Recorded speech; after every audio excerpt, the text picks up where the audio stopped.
Hi there, welcome to Speed Skating Deconstructed, What Makes a Skater Great. I'm Jeff Kleiber, your host, and we've talked about a lot of great things on the channel. Thank you so much for your comments and questions and even videos. I'm getting videos from people in Norway I've never met, analyzing those and just moving forward with progress. So it's all about learning. And another thing I wanted to share today is just because something's 3 months old, it's not very old. So there's a lot of stuff to go through on the channel. So please feel free to go through it repeatedly. That's how we learn. It's the best way, and it's always there. So that's a great thing. So thank you.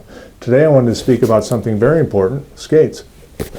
Equipment. If your equipment is failing you, you are not going to have success no matter how good your technique is or how much you put into it or training or whatever. You need to have your skates set up correctly. And these days it's much more complicated than it used to be. So I just want to go through a few things right now that'll help you make sure you have the right configuration under you as you try to perfect your technique. First of all, your boots. They have to be appropriately supported. This is not very supportive, more an all-around. It's a Viking boot, but there are all sorts of boots that come from short track that are stiffer. So if you need a stiffer, you don't have a very strong ankle, for example, you might want to think about the boot. But the boot has to fit correctly. Below the boot, you've got the blade, where you're going to put it on your skate. So blades are very important. There's several factors.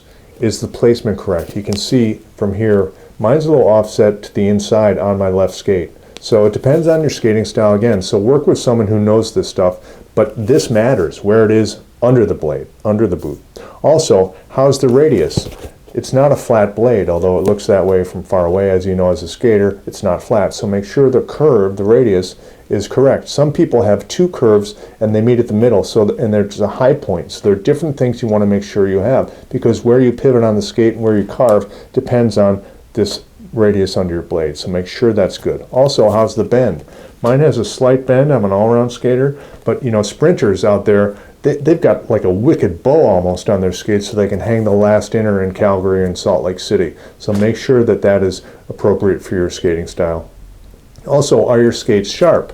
They're not figure skates, they're not hockey skates. You don't have a big hollow in there. You want to make sure it's a clean edge, but just enough grip on it that you can catch that ice and not have too much friction.